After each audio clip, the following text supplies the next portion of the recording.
Salam Swastiastu. Assalamualaikum warahmatullahi wabarakatuh. Salam sejahtera bagi kita semua. Namo Buddhaya, Shalom, Rahayu. Pada kesempatan kali ini, saya akan memaparkan sebuah artikel yang telah diberikan oleh Pak Gede Oke Saputra SPB. Nah, sebelum masuk ke pembahasan, izinkan saya perkenalkan diri terlebih dahulu. Saya Ki Gede Wiswa Aditya Senararia dengan nomor absen 4 kelas 11-2. Nah, adapun pertanyaan yang telah diberikan kepada saya oleh Pak Oke. Jadi, pertanyaan yang pertama ialah bagaimana sih isi dari artikel tersebut? Nah, artikel tersebut membahas tentang bagaimana Pancasila sebagai ideologi negara menghadapi tantangan-tantangan pada perkembangan teknologi dan masuknya era digitalisasi, yang dimana teknologi informasi yang berkembang pesat memberikan dampak besar terhadap berbagai aspek kehidupan masyarakat, termasuk dalam menyebarkan ideologi dan nilai-nilai kebangsaan yang dapat memengaruhi sikap dan perilaku masyarakat di era digitalisasi ini. Nah, bagaimana sih permasalahan tersebut dapat terjadi? Beberapa tantangan yang dihadapi oleh ideologi negara kita muncul seiring dengan perkembangan zaman.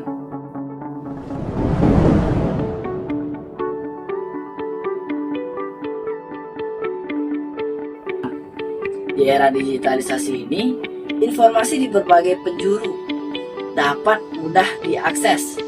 Hal ini memungkinkan masyarakat, terutama generasi muda yang sangat aktif di dunia medsos, rentan terpapar oleh konten-konten yang bertentangan dengan pandangan yang dapat memecah belah persatuan bangsa.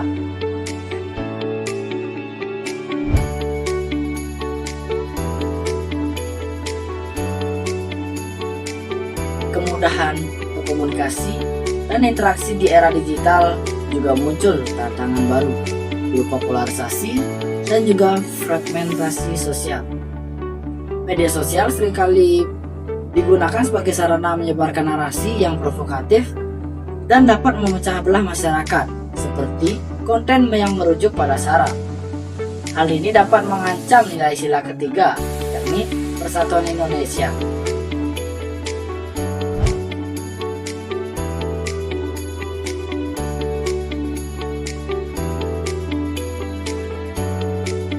Di era digital juga menumbuhkan budaya individualisme dan konsumerisme.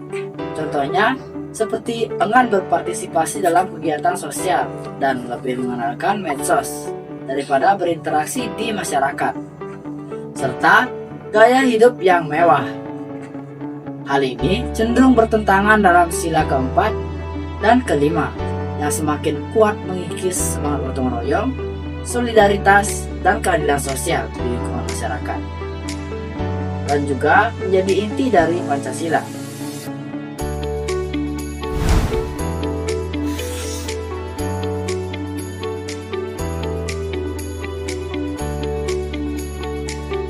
Adapun tantangan terbesar di era digital ini, yakni penyebaran hoaks. Penyebaran berita palsu ini sangat berbahaya, dapat merusak kepercayaan publik terhadap institusi negara, tapi juga dapat menggerus nilai-nilai Pancasila, terutama kebenaran, keadilan, dan juga persatuan. Dalam banyak kasus, berita palsu digunakan untuk memanipulasi opini publik, menciptakan keresahan, hingga dapat memecah dan memicu konflik.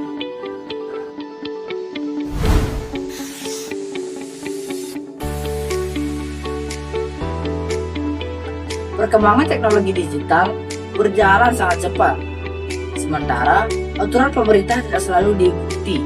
Akibatnya, pemerintah kesulitan dalam mengawasi dan mengontrol konten di internet yang bertentangan dengan nilai-nilai Pancasila.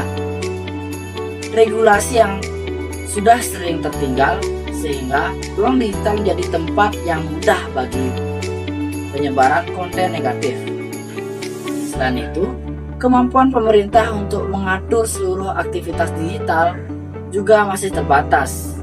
Generasi muda sebagai pengguna utama teknologi sering kurang memahami makna dari sebuah Pancasila. Pelajaran Pancasila di sekolah dianggap membosankan atau tidak relevan, sehingga tidak benar-benar dipahami dan diterapkan. Sementara itu, banyak konten-konten digital yang lain yang lebih menarik dan interaktif, sehingga membuat anak muda lebih mudah terpengaruh oleh nilai-nilai atau ideologi yang tidak sesuai dengan Pancasila.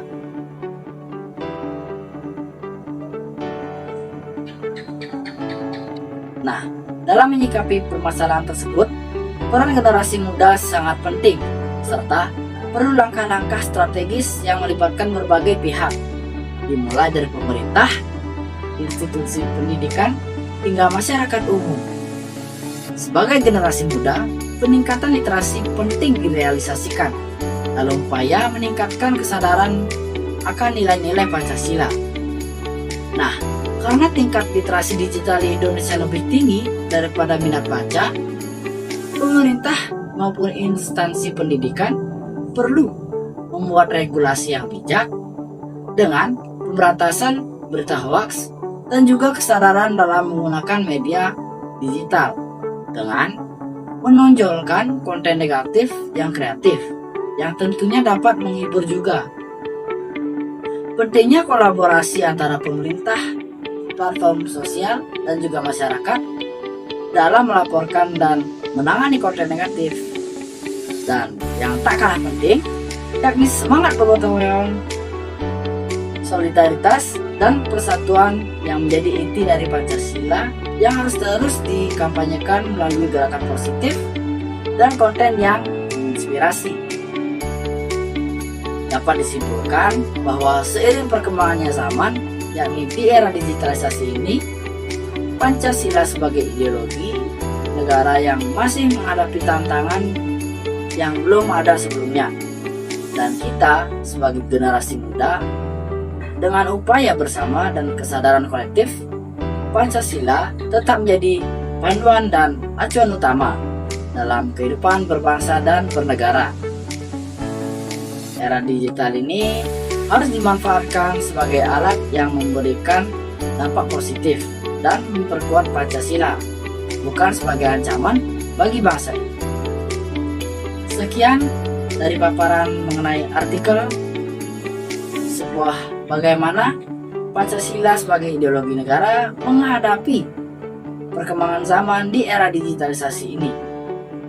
Apabila ada salah kata atau pengucapan yang dapat menyinggung penonton, saya mohon maaf. Untuk itu, saya tutup dengan terima kasih.